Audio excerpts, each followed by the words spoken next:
12-year-old Ariel Goldberg's life feels like the moment after the final guest leaves the party.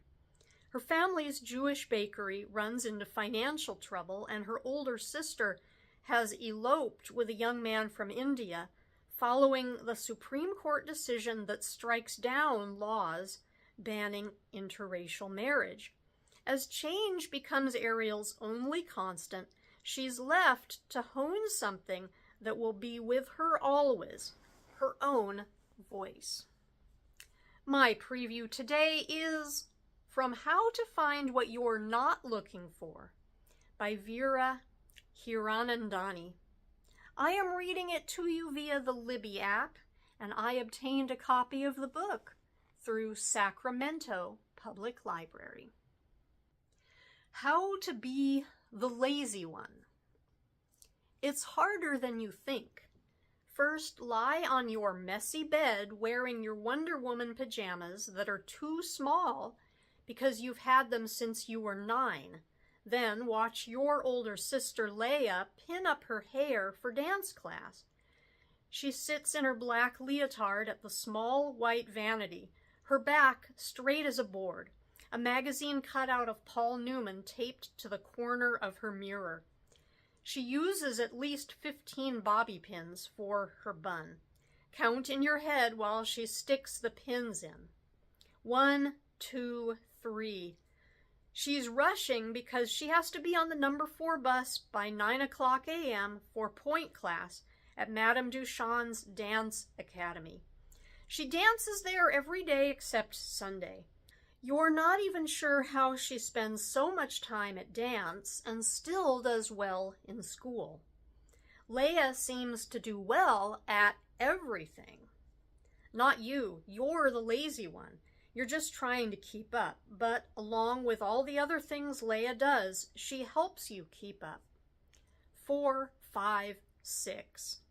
Ma wishes Leia didn't take dance on Saturdays because of Shabbos. But Leia says it makes no sense for her not to dance if Ma and Daddy work all day at Gertie's, their bakery. Then Ma says Leia's right and that maybe they should be more observant and not work on Saturdays. Daddy says the bakery wouldn't survive if they closed on Saturday in this town, and that's more important. They argue about the rules like that sometimes, how Jewish you're all supposed to be. 7, 8, 9. On pin 10, Leia suddenly stops and puts her hands over her face. Her shoulders start to shake. You lean forward in your bed, confused, to get a closer look. Leia hardly ever cries. You're the crier. It's the only way anyone pays attention to you. You cry when you're sad or mad or when you watch Lassie. Sometimes you even cry when you're extra happy. You get it from Daddy. He's a crier too. Leia manages to keep a smile on her face most of the time. If she's upset, she gets serious and walks away, her shoulders straight, her head held high. But today, on a warm Saturday in early June, as the sun tumbles through the window and the birds chirp, and the smell of Ma's sanka floats in through the bottom of the bedroom door, Leia sobs into her hands, and it terrifies you. Leia, you say, jumping out of bed and over to her side. Don't cry. What's the trouble? She turns to you. She picks up a tissue off the vanity, presses it to her eyes, then blows her nose. If I tell you a secret, will you promise to keep it forever? She says. Forever? Yes, forever, she says. It's the biggest secret I've ever had, and if you don't think you can promise, I won't say it. Keeping a secret is not your favorite thing to do. Secrets make your stomach hurt. You can count on one hand the secrets you've kept. You once took a report card out of the mailbox and hid it in your school bag for a week, but you got caught. Sometimes when you hang out with your friend Jane, you make it seem like you have other friends, but you don't. Occasionally, you steal cookies from Gertie's and keep them in a coffee can in your room. You've never had to keep a really big secret before, and certainly not forever. Leia's cheeks get blotchy and her eyes start to fill again with tears. Oh, please, she says, I have to tell someone, and I need it to be you. Leia saying she needs you? Is there anything more special than that? Maybe if you know her secret, some of her specialness will spill over onto you. She bites her lip and grabs your hand. Okay, you say, taking a deep breath, I promise. She holds up her pinky and wraps it around yours. Oh, Ari, something crazy has happened. What? What's happened? A flush of sweat starts collecting on your top lip. I've fallen in love, she says, your pinkies still linked together, her eyes still locked on yours. You let go of her pinky and take your hand away. You've fallen in love? How? With who? You say. She gets up and starts to pace a little, so you sit down on your bed. You want to give her room. I've never felt this way about anyone. It's like I can see my future, she says. She looks scared when she tells you this, and it makes you feel a little scared. You haven't known anyone in love before. You've watched the soap opera, Days of Our Lives, with Ma, and it doesn't look like much fun. It seems that people start having lots of problems when they fall in love. If you think about it, you've been noticing some odd things about Leia, like the way she hums a tune everywhere she goes, even when Ma makes her clean the bathroom on Sundays. She wears her best clothes every day.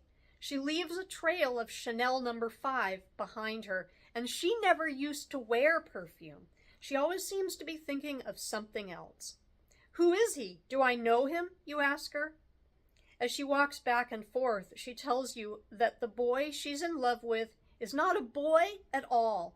He's a young man about to graduate from college. He already enrolled in graduate school this fall because he wants to keep studying and doesn't want to get drafted into the Vietnam War. She met him 6 months ago at Rocky's Records in town. He's from India, but he lives here now and works at Rocky's after his classes because he loves music. And he wants to marry Leia. Married now? You can't be serious, you say, as your heart pounds in your ears. You don't know what any of this means, and you don't want anyone to take Leia away from you. How would she have any time to be your sister if she got married? It makes you want to give her secret back. I'm 18. Ma got married at 18, she says, her eyebrows turning angry. Lots of girls get married at 18. She presses her hands to her cheeks as if she's trying to hold herself in. I suppose so, you say, still thinking she's lost her mind. But it's true. You think of Betty Campbell and Donna Marino, 2 girls who got married right after high school. They had their pictures in the local paper, and they looked like the plastic dolls Daddy keeps at the bakery to put on top of wedding cakes. You remember feeling a little sorry for them, just going straight to the boring grown-up world with no in-between. You thought Leia wanted an in-between. When are you going to tell Ma and Daddy, you ask her. Leia shakes her head. Honestly, I can't even imagine it. I need more time. Remember, you can't utter a word, but this isn't just some silly crush on a boy. This is serious. You'll have to tell them eventually, you say. Leia doesn't reply. Are you really going to get married to a boy from India? Is he Jewish? He's not a boy, Leia says loudly, and anger washes over her face. She takes a deep breath. And, of course, he's not Jewish. Well, I don't know. He's Hindu, she continues in a smaller voice. I'm worried about what people will think if we get married. You nod slowly. Leia is the one who's supposed to follow the rules. It's no secret Ma and Daddy want her to go to college and marry someone Jewish. She already enrolled at Southern Connecticut State for the fall, though if it's anything like your town, there won't be many Jewish boys there. Leia sits back down at the vanity.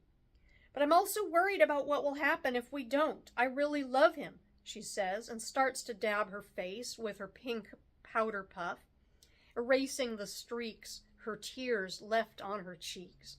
Sorry, I don't mean to be a drag. It's okay, you say, and go over to her. You put a hand on her shoulder. You'll figure it out. But what you really mean is that she'll figure out that she's not in love or thinking about marrying anyone. And this has been a preview of how to find what you're not looking for.